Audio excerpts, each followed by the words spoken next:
Today I'm going to agitate you a little bit about those PPOs. It's Dr. Anissa Holmes. So yesterday I had a strategy call with one of my coaching clients, and she was pretty excited. She said, Anissa, I'm really happy. Look at last month, we are growing. I implemented the whiteboard strategy, and in 1 month we were able to grow and have an additional $10,000 or $20,000 in revenue. So she was pretty excited. I was really happy, and I'm really proud of you. But we need to look at your profit margins. We need to look at what's actually happening with your collections, because oftentimes what happens is we get really excited. We go and do something. Maybe we get new patients in, maybe we have a big case, maybe we're getting our numbers and they're growing and we get really excited. But what I want you to understand, as I always say, is that production really doesn't even matter that much. What really matters is what we actually get to keep, which is the profits of our practice. And so as I looked at her numbers, I realized that she was in a position where that particular month she had collected about maybe $70,000, but she had actually produced about $130,000. And what was interesting is it wasn't just the pattern for that month, but it was a pattern for the other months as well. And so I said, you know what, we gotta stop. Like right now, we've gotta pause. We've got to look at what is going on with your profit margins. We have to look at the real truth about what is going on, and we got to talk about that, right? And so this might be something that you've not heard of before, but a profit margins is basically, again, like how much does it actually cost you to actually have the procedures done, and what are you actually getting after all of your expenses, right? And typically what we're seeing with practices that are on PPOs is that they are literally at a place in their practice where their collection percentage is around 60%. What does that mean? That means of everything that they produce, they're actually only putting in 60%, which means that 40% is going for marketing, okay? Did you hear what I said? Yes, I did. You're spending 40% of all of the money that's coming in for marketing. Well, no, I'm not. I'm just getting a PPO. Well, why are you on the PPOs, right? Probably because you say, well, they can bring me patients. Well, things that allow us to have patients is marketing. Now, what's interesting is that she was also sharing with me that she didn't have the ability to pay for marketing. She didn't have a budget for marketing. There was no money for marketing, right? And I said, but you're already spending like $40,000,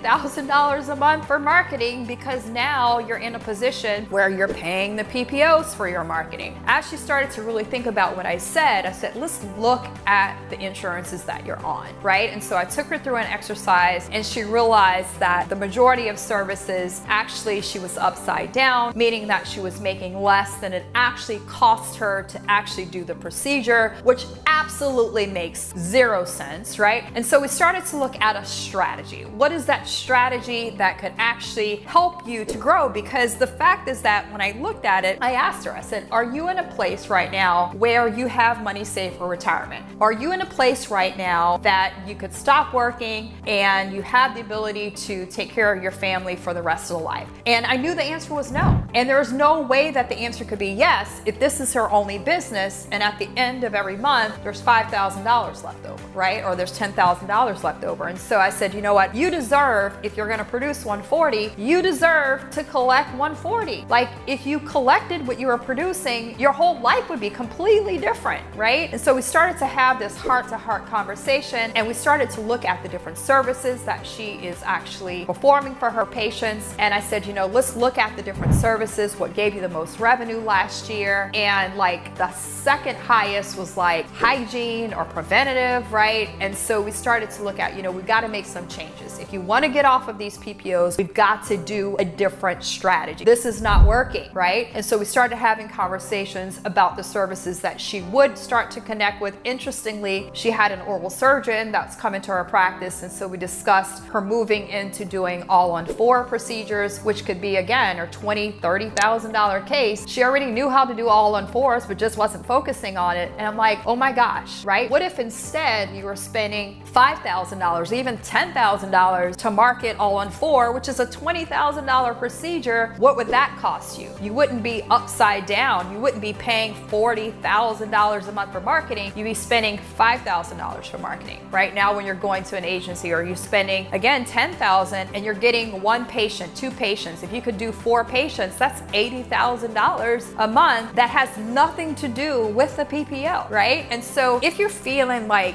I'm stuck, I'm struggling, Anissa, I'm not sure what to do, I know I need to get off, but I don't even know what to do, then I would recommend reaching out. Let's create a strategy for you. Let's look at what do you need to focus on. Sometimes some of the PPOs that you're on probably maybe make sense depending on the type of practice that you have and specific services that you actually want to do more of. Maybe there's a higher benefit for that service. And so we strategically need to analyze all of your PPOs. We strategically need to analyze, why are you not spending on marketing? What if you were to market? What if you were to spend, again, $5,000 a month on a marketing agency that you say that you have no money for, and now you have the ability to start 10 cases a month, right? So now you're plus 9 times $5,000 if you're charging $5,000. Now you're up by 45 grand. And so oftentimes people are saying, well, I can't afford a marketing agency, I can't afford marketing, but you can't afford not to, because right now, or the main reason why you can, is that your strategy is you're already spending $20, $30, $40, $50,000 on marketing, and it's actually not giving you a return. And so oftentimes people say, well, I tried to use an agency, but it didn't work. It didn't give me a return. But at the same time, every month you're paying the PPO agency to bring your patients, and it's absolutely not working. It's the biggest lie, I think, in the history of dentistry. That's my opinion, at least. Maybe it's your opinion as well. And if you're in a position right now where you're frustrated, you know that there is not much left at the end of the month, you know you want to get out of network, you're not sure how, you're not sure where to start, reach out. Let's connect. Maybe comment the word PPO, send that message in the comments so that we can connect. You can have a strategy call, we can jump on and we can create a unique strategy and a special strategy just for your practice of how you're able to get out of it, because doing nothing just keeps you in the same place, right? We need to be able to do something and do what actually works and do what others are already doing that actually works, getting that knowledge, plugging it into your practice so that you too can now have the practice that you deserve to have, the freedom that you have, more time to spend with your family, more income to be able to take care of all the people that you love, including your team, and to be able to ultimately have a better business to be able to serve your patients well. Again, I'm Dr. Anissa Holmes. We absolutely love helping practices grow faster by, number one, working with doctors, working with the teams, training them up to understand how to become leaders, helping them to understand their verbal skills, all the things that they need to do to be able to help support your business. And again, if you know that you're stuck in your position, reach out. That's what we're here for. We're here to help. And if you love this video, make sure to subscribe and hit the bell for future episodes. Again, I'm Dr. Anissa Holmes, and I'll see you next time.